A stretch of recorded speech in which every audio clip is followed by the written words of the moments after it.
The boardroom still echoed in Andrew Collins's mind as he stepped out into the night. The heavy glass doors closing behind him with a final, sterile thud. Hours of negotiation had sharpened every nerve in his body, until he felt like a wire stretched thin, and yet the deal had gone through. It always did. Deals were his life's currency, and victories like this were supposed to be satisfying. But as he descended the marble steps of the skyscraper that bore his company's name in glowing letters, the familiar sense of triumph was absent, replaced by an inexplicable hollowness that clung to him like smoke. The city buzzed with its usual rhythm horns blaring, streetlights glowing like artificial stars, pedestrians flowing in hurried streams. Andrew adjusted the cuffs of his immaculate light blue suit, as though even the night air needed to respect his order. Every crease in his attire was perfect, every line intentional. The image of a man who belonged to power, his brown hair, combed back with ruthless precision, was as much a mask as the hard lines of his jaw. To most who crossed his path, Andrew Collins was untouchable, a man encased in steel and glass, a figure who never slowed down long enough to be human. Perhaps that was why, when his chauffeur pulled the car up to the curb, he lifted a hand to wave it off. He needed a moment of silence, of air not recycled through luxury vehicles or conference rooms. Against his better judgment, he turned away from the city's pulse and drifted into the park, where darkness softened the edges of everything. The path beneath his polished shoes crunched softly with gravel. Branches bowed under the first hints of spring blossoms, their delicate fragrance foreign to his senses. As though nature itself were an old acquaintance he had long neglected, he walked without purpose, each step a rebellion against his own schedule. For once, no contract waited at the end of the path. No call demanded his answer. It was then that he saw her. On a wooden bench just beyond the lamplight sat a little girl. Her legs dangled above the ground, small shoes swinging back and forth as though she belonged in a world that had not yet made room for her. She wore a pink dress, slightly wrinkled, the hem twisted in her small fists. Blonde hair was gathered into a bun to knee for play, the kind of style arranged by a hand trying to bring order to chaos. But it wasn't her appearance that rooted Andrew to the spot, it was her face. Her big blue eyes shimmered with tears, cheeks glistening as she tried to scrub them away with clumsy hands. Each attempt only deepened the streaks, as though her sadness refused to be erased. The sound of her muffled sobs carried across the quiet park, louder in its fragility than any noise from the city beyond. Andrew froze, instinct clawing at him to look away, to keep walking. He had built his life on ignoring anything that did not serve his empire. Pain was weakness. Weakness was a luxury, and yet something ancient and raw twisted in his chest. His shoes slowed. The distance between them shrank until he stood before the bench. The girl startled, lifting her gaze to him. For a heartbeat, he saw fear flicker there, the wariness of a child who had learned not to expect kindness. But then her expression softened, as if she had been waiting all along for anyone to notice her. Her lips trembled, and Andrew thought she might retreat into silence. Instead, her voice, fragile as glass, broke the air. "Be my daddy for an hour." The word struck him like a blow. He felt the breath seize in his throat, his carefully constructed armor cracking in an instant. The city lights, the blossoms, the distant laughter of other children, all of it blurred into nothing beneath the weight of that single plea. For the first time in years, Andrew Collins, billionaire CEO, master of empires, stood powerless before a child he had never seen before, her need echoing inside him with terrifying force. Andrew remained standing, his shadow stretching long beneath the lamplight, his heart pounding in a rhythm that felt foreign to him. He had closed multi-billion-dollar deals with a steadier pulse than he had now, staring at a child no taller than his waist. For a moment, he wondered if fatigue had conjured her voice, if the night and his exhaustion were playing tricks on him. But her blue eyes, shining with tears, held him in place. They were real. She was real. He lowered himself onto the bench with the kind of caution he never used in boardrooms, as though one sudden move might make her vanish like smoke. The bench creaked under his weight, the sound startling in the silence. Up close, he saw how small she truly was, her fingers twisting the hem of her dress as though it were the only thing tethering her to this world. "What's your name?" His voice surprised him, soft, unrecognizable. Stripped of the authority that usually commanded entire rooms, she hesitated, chewing her lip before answering in a whisper. "Lily." The name lingered in the air, fragile and beautiful. Andrew found himself repeating it quietly, as though committing it to memory. as though he needed it more than she did. Lily, her chin lifted a fraction, pride flickering behind her tears, the way children sometimes do when asked to declare themselves. It broke something in him that she seemed so startled to be asked. "And why are you here, Lily?" he asked gently. Her little legs kicked the air, and for a moment he thought she wouldn't answer. Then, in haunting phrases, she told him. Her mother was in the hospital. She had been there a long time.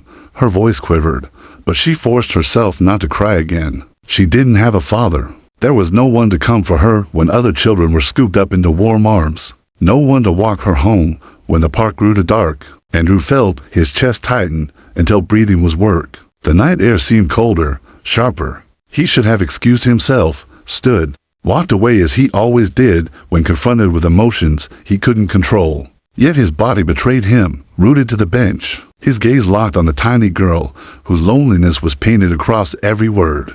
Her small hand still on her dress, and she looked up at him with a gaze to steady for someone so young. "I don't need toys or things," she said with a gravity that startled him. "I just need someone to stay."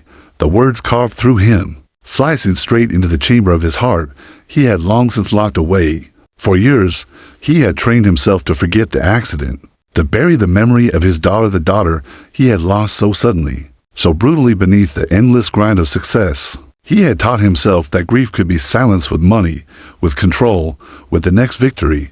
But here was Lily, her plea echoing his own unspoken loss. It was as if the universe had summoned her to shatter the fortress he had built around his soul. Andrew swallowed hard, his throat thick, his eyes burning with a sting he hadn't felt in years. The city was gone. The schedule was gone. All that existed was a child in a pink dress who had asked him for the one thing he thought he no longer possessed, the ability to be a father. He nodded slowly, his voice breaking in ways it never had at the negotiation table. "I'll stay," he whispered. "You're not alone tonight, Lily." Her face transformed in that instant. Relief, disbelief, and a sudden fragile joy flickered through her tears. She leaned toward him, just enough to let her tiny shoulder brush against his sleeve, as though testing if he was real. Andrew sat frozen, the contact searing into him. For the first time in so long, he did not feel like a CEO or a titan of industry. He felt like a man who had stumbled into the one moment that might redefine his life. And yet, deep beneath the tenderness, a ripple of unease stirred. Questions clawed at him. Why was she alone in the park at night? Who had left her here? Was her story truly so simple, or was there something hidden beneath her fragile words? Andrew's instincts, sharpened by years of reading lies and half-truths across negotiating tables, whispered that there was more to Lily's story, something she hadn't said, something he was about to uncover, whether he was ready for it or not. The night, which had begun as a detour from routine, had become the threshold of something vast, dangerous, and deeply personal. And for the first time in his life, Andrew Collins wasn't sure he wanted to turn back. The hour he had promised was supposed to feel like charity, a small diversion before Andrew returned to the world that defined him. Yet as he rose from the bench and offered his hand to Lily, he knew already it would not be so simple. Her small fingers curled around his, hesitant at first, then firm, as though she had decided that this stranger in a light blue suit could anchor her against the vastness of the night. They began to walk. The path through the park stretched ahead, dimly lit by street lamps whose halos glowed like islands in the darkness. Andrew glanced down at her, struck by how tiny her steps were, how her little legs worked double to keep pace with him. He slowed without thinking, adjusting to her rhythm, and an act so ordinary, so human, felt monumental. At the playground they passed, the swings creaked in the breeze, empty except for the faint laughter that still echoed from hours earlier. Lily stopped suddenly, her gaze fixed on them. Andrew followed her eyes. He could almost see what she imagined, other children squealing with joy as their parents pushed them higher and higher into the air. Children who belonged, children who were seen. "Do you want to try?" Andrew asked, surprising himself. Her eyes widened, uncertain, as if the offer itself was too extravagant. Slowly, she nodded. He guided her to the swing, his hand steadying the cold chain as she climbed on. For a heartbeat, she looked like every other child, legs dangling, hair coming loose from her bun, cheeks flushed. Then she tilted her face up at him with a shy kind of hope that clawed at his heart. "Push me, Daddy," she whispered. The word pierced him. It was both dagger and balm, tearing open wounds he had buried, but also filling him with a warmth he thought forever lost. He placed his hands gently on her back and pushed. The swing groaned and lifted, her pink dress fluttering in the night air. She laughed. Not a polite giggle, not the forced sound of a child pretending. A pure, unguarded laugh that rang out across the park and pulled at something deep inside him. He had forgotten laughter could sound like that. He had forgotten how much he had missed it.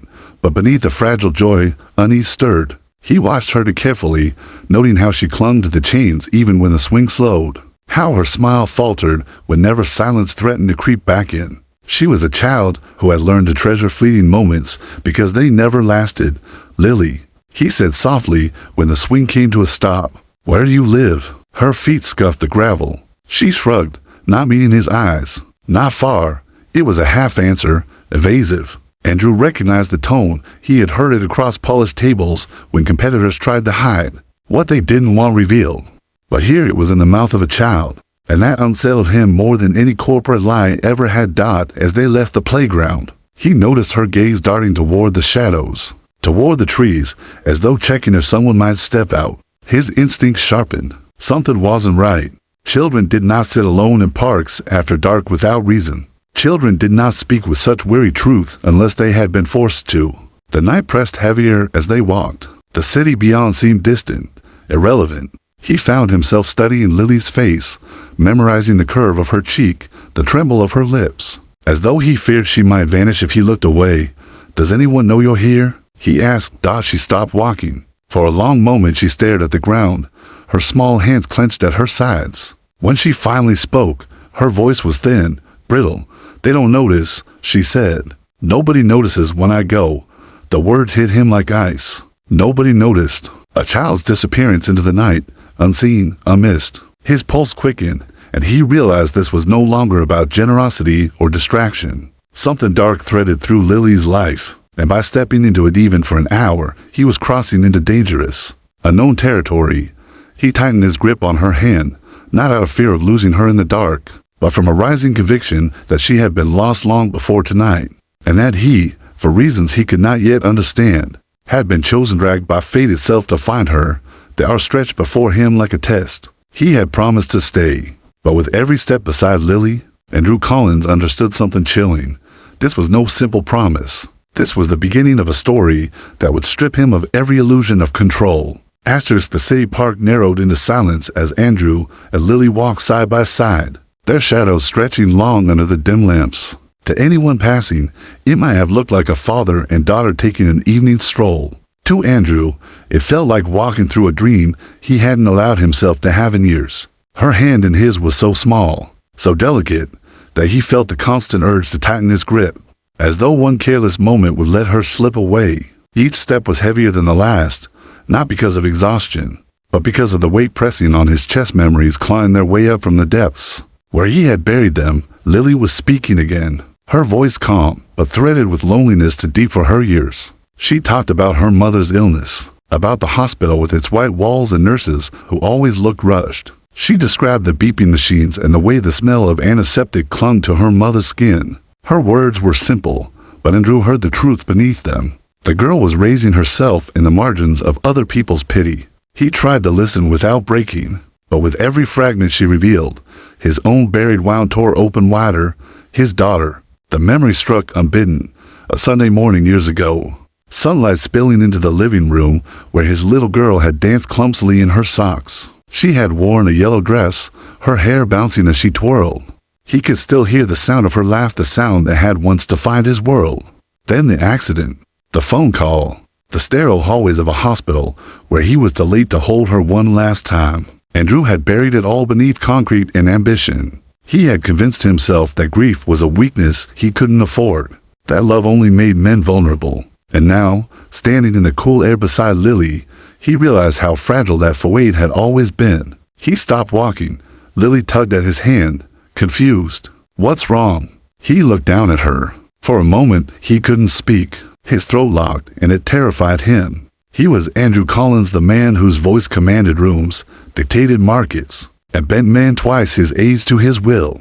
Yet before this child, words abandoned him. Finally, in a low rasp, he said, "You remind me of someone I once knew." Her blue eyes lifted to him, shimmering with curiosity. Who? He swallowed hard. My daughter. The silence that followed seemed to stretch forever. Lily didn't flinch, didn't recoil, didn't pry. She only tightened her grip on his hand. That single, instinctive gesture pierced him deeper than any words could. But even as the connection deepened, unease stirred again. This wasn't chance. It couldn't be. Something about Lily's presence felt deliberate, as though fate had dropped her into his path to drag him back into a past he had fought to escape. They reached the park's edge where the city's neon lights glared harshly, and for the first time since meeting her, Andrew hesitated. Returning to the world meant choices. Did he walk her home? Did he leave her here, alone again, and pretend this night never happened? He glanced at her, at the quiet resilience in her small frame, and knew the truth. He couldn't walk away, yet just as he opened his mouth to offer to take her home, she spoke first. "Daddy," she whispered, not playfully this time, not with the fragile hope of the bench, but with certainty. "You have to stay with me. If you don't, bad things happen." The words froze him. Bad things happen. It wasn't a child's plea anymore, it was a warning. Her eyes, wide and shimmering under the streetlight, held a fear that didn't belong to someone so young. A fear that hinted at shadows darker than sickness, darker than loneliness. Andrew's instincts flared. He had sat across from liars, thieves, men who wore polished smiles while hiding knives behind their backs. He knew when words carried weight, and Lily's did. Somewhere in her life, something was terribly wrong. The realization struck him with a clarity that stole his breath. The art he had promised was not a kindness. It was a responsibility. And if he failed her, if he turned back now, he would not only betray her, he would betray the memory of the daughter he had already lost. Andrew Collins, the man who had always controlled the game, suddenly understood the chilling truth. He was no longer in control. He had stepped into a story that had been waiting for him all along. And the deeper he went, the more he suspected that this girl in a pink dress carried a secret that would unravel everything he thought he knew. Asterisk, the night pressed closer as Andrew guided Lily out of the park, her hand still small and steady in his own. The city seemed different now, harsher, as if the noise of car horns and glowing advertisements were mocking the fragile thread of innocence he carried beside him. For years, he had walked these streets as though they belonged to him. Tonight, every step felt uncertain. "Show me where you live," he said quietly. Lily nodded, pointing down a side street lined with aging brick buildings. He followed her lead, but something about her hesitation gnawed at him. She glanced over her shoulder more than once, as though checking if someone or something might be following. Her movements carried a strange mix of courage and fear, as though she had already learned to survive in a world that noticed her only when it had to. They passed shuttered shops with graffiti-scrawled walls, the kind of streets Andrew had long trained himself not to see. When he was young, he had grown up closer to this life than the boardrooms he now ruled. But he had erased those memories, replacing them with glass towers and billion-dollar contracts. Now, walking here with Lily, those erased streets came rushing back, sharp and unforgiving. Asterisk, finally, she stopped in front of a worn apartment block with flickering lights above the entrance. The building leaned into the night like a tired giant, windows glowing dimly, curtains drawn tight. The metal door groaned when she pulled it open, and Andrew followed her into a narrow hallway that smelled faintly of mildew and old cigarettes. It was then that he noticed the eyes from behind cracked open doors. Neighbors peered out. Quick glances, curious stares, whispers too faint to catch. Andrew felt them all, prickling against the back of his neck. They didn't look surprised to see Lily.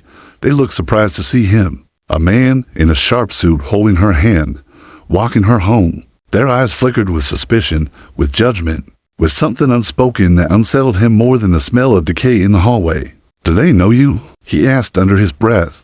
Asterisk, Lily squeezed his hand, but said nothing. Instead, she pulled him toward a stairwell. Each step creaked as they climbed, the walls closing in, the fluorescent lights above buzzing weakly as though reluctant to burn.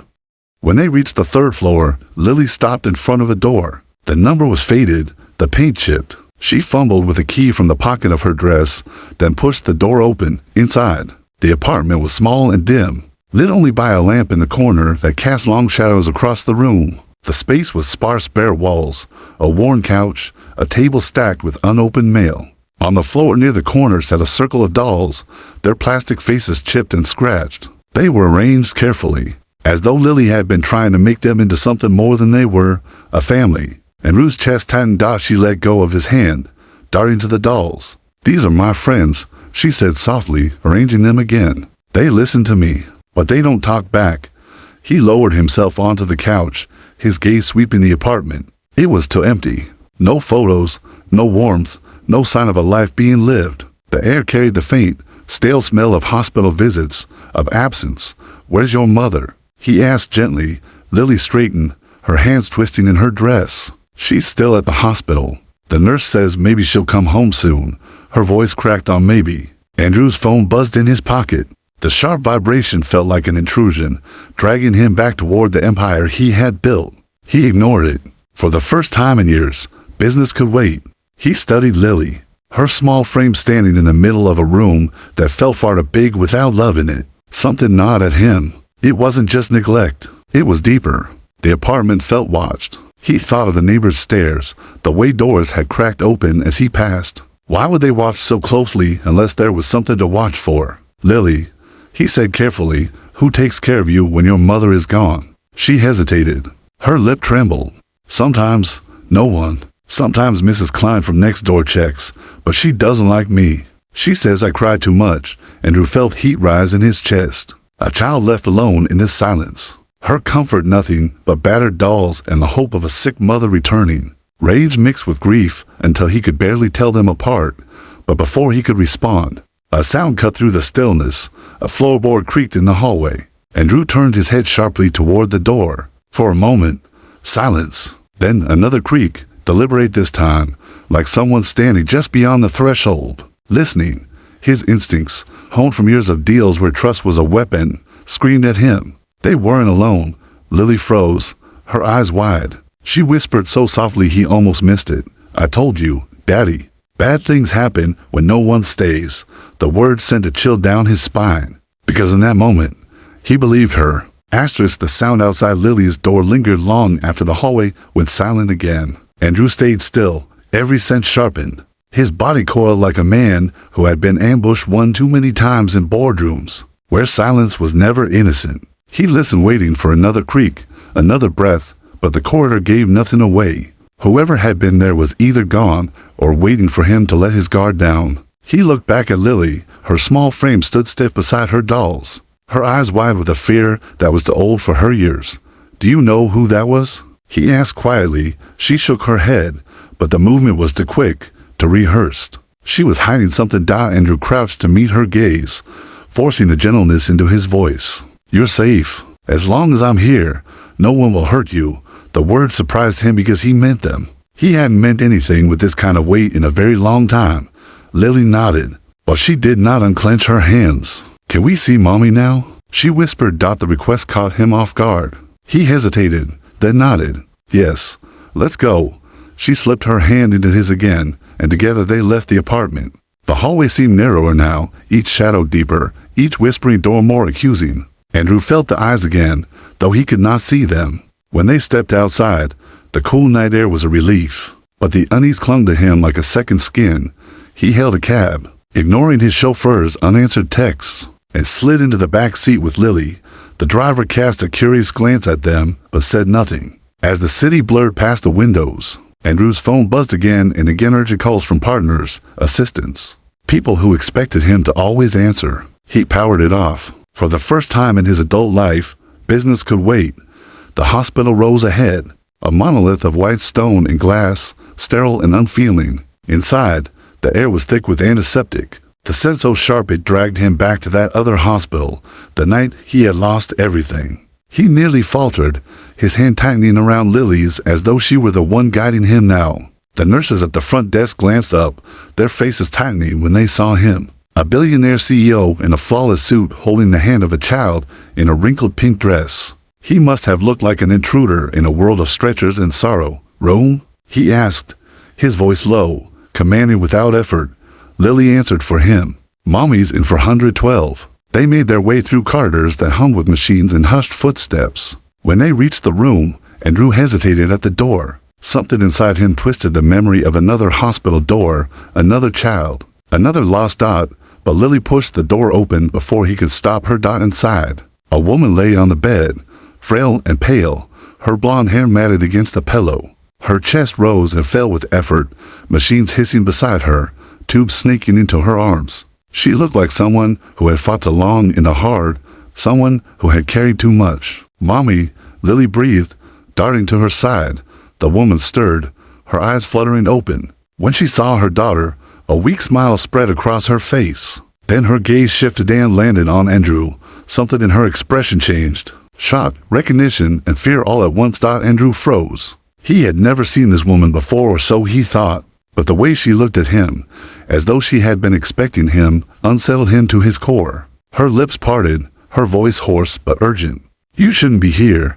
The word struck him harder than any accusation. "Do I know you?" he asked, his voice barely above a whisper, her eyes filled with tears. She shook her head weakly, then looked at Lily, her expression torn between love and dread. "Go play outside for a minute, sweetheart."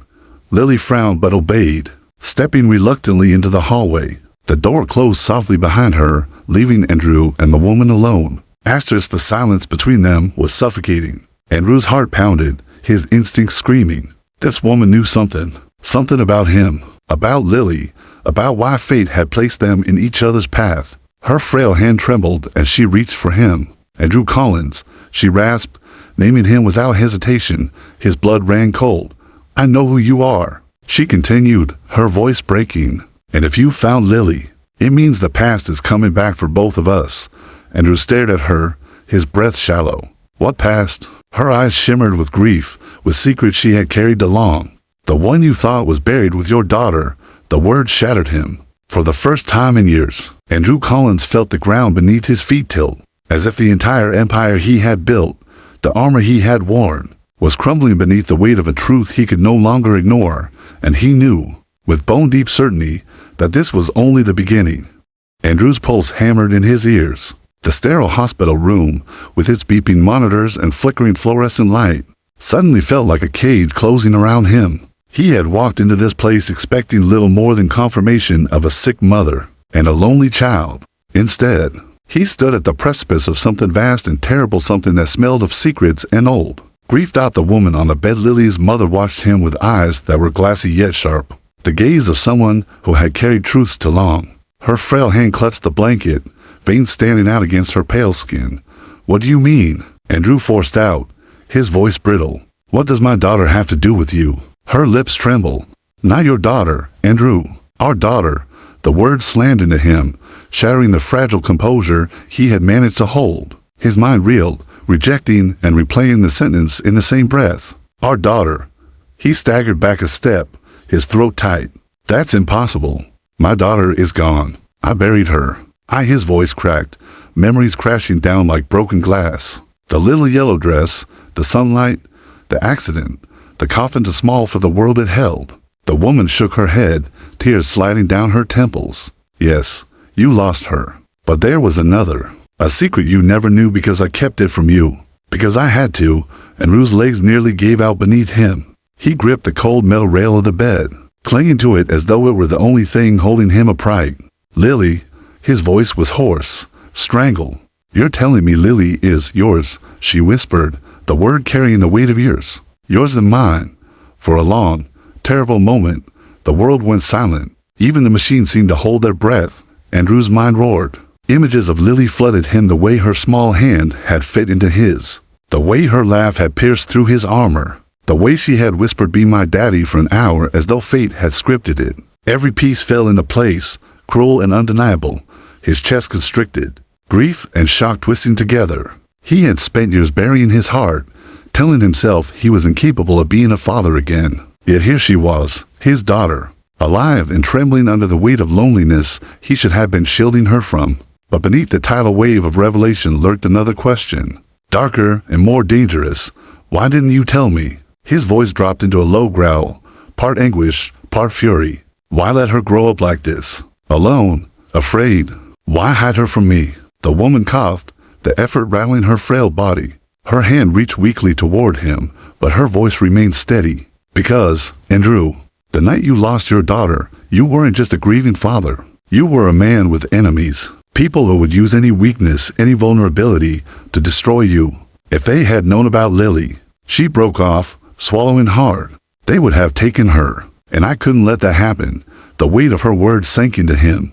his enemies, rivals who had circled him like vultures during those years of expansion, waiting for a crack in his empire. He had thought he outplayed them all, but she was right. If they had known about another child, another heir, they might have destroyed her before she ever had a chance to live. Andrew's hand raked through his hair, his immaculate composure unraveling. And now? Why tell me now?